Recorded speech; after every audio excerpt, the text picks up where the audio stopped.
Hello বন্ধুরা, ওম সাই রাম। কে কেমন আছো? আমি জয়তী আবার চলে এসেছি একটা নতুন ব্লগ নিয়ে। আজকে রেনি সিজন হয়ে গেছে, অলরেডি 2-3 দিন ধরেই রেনি সিজন চলছে। তো ভাবলাম ঘরেরই কিছু জিনিসপত্র দিয়ে একটা স্পাইসি জিনিস কিছু খাওয়া যাক, একটু চেঞ্জিং লাগবে, খুব ভালো লাগবে, টেস্টি টেস্টি। তো তোমাদেরকে এখন আমরা দেখাতে চলেছি একটা স্পাইসি জিনিস। ঘরের যে নিশ্চয়ই সবার বাড়িতেই ডিমটা অ্যাভেলেবেল থাকে, এই ডিম দিয়ে একটা স্পাইসি জিনিস দেখাতে চলেছি। তোমরা সঙ্গে থেকো, পাশে থেকো। প্রথমে আমরা ফ্রাইং প্যানে তেল একটু বেশি করে নিয়ে গরম করে নেব। এদিকে আমরা সাইডে ডিমটা বয়েল করে নিয়ে হাফ হাফ করে কেটে নিয়ে একটা একটা করে ওই গরম তেলের মধ্যে দিয়ে তার মধ্যে নুন, হলুদ আর কাশ্মীরি লঙ্কার গুঁড়ো দিয়ে ডিপ ফ্রাই করতে হবে। কিন্তু এটা আমরা ডিপ ফ্রাই করতে থাকবো খুব ভালো করে এবং খুব সাবধানে। আমাদের ডিমটা কিন্তু ফ্রাই করতে হবে, খেয়াল রাখতে হবে উল্টাতে গেলে যেন ডিমটা ভেঙে না যায়।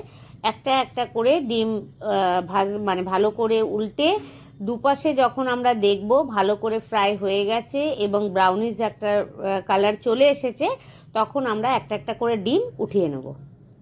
এদিকে আমরা একটা পেস্ট বানিয়ে নেব, যেটাতে থাকবে টমেটো, পেঁয়াজ, কাঁচা লঙ্কা, রসুন আর আদা। এবারে কড়াইয়ের মধ্যে তেল দিয়ে তেলটা গরম হয়ে যাওয়ার পর এদিকে আমরা পেঁয়াজ কুচনো করে রেখেছিলাম, কেটে রেখেছিলাম, সেই পেঁয়াজটা ভালো করে ভাজতে হবে যাতে সেটা ব্রাউনিশ লুকটা আসে। ব্রাউনিশ লুকটা আসার পরে পেঁয়াজটা ভাজতে ভাজতে যখন ব্রাউনিশ লুকটা আসবে, তো তারপরে আমরা যে পেস্টটা বানিয়ে রেখেছিলাম, পেস্টটা কিন্তু খুব মিহিভাবে করবে, দেখবে দানা দানা যেন না থেকে যায়। তো পেস্টটা যেটা বানিয়ে রেখেছিলাম সেটা এটার মধ্যে মিক্স করে ভালো করে কষাতে থাকবো। যখন দেখব যে মশলাটা প্রায় ভালো করে কষানো হয়ে গেছে, তখন এর মধ্যে নুন, জিরে গুঁড়ো, ধনে গুঁড়ো, হলুদ আর কাশ্মীরি লঙ্কার গুঁড়ো দেব। সমস্তটা পরিমাণ মতো দেওয়ার পরে আবার কিন্তু ভালো করে কষাতে হবে।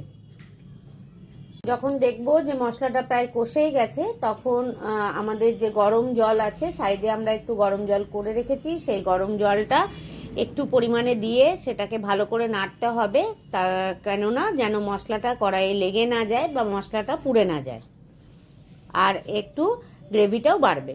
মশলাটা ভালোভাবে কষে যাওয়ার পর যখন দেখব যে একটু তেল ছাড়তে থাকছে, তখন তার মধ্যে আমরা যে ভেজে রাখা ডিমগুলো রেখেছিলাম সেটা দিয়ে দেবো। ডিমগুলোর সাথে মশলাটা ভালো করে মাখিয়ে নিতে হবে, তবে খেয়াল রাখতে হবে, বারবার বলছি, ডিমটা যেন ভেঙে না যায়।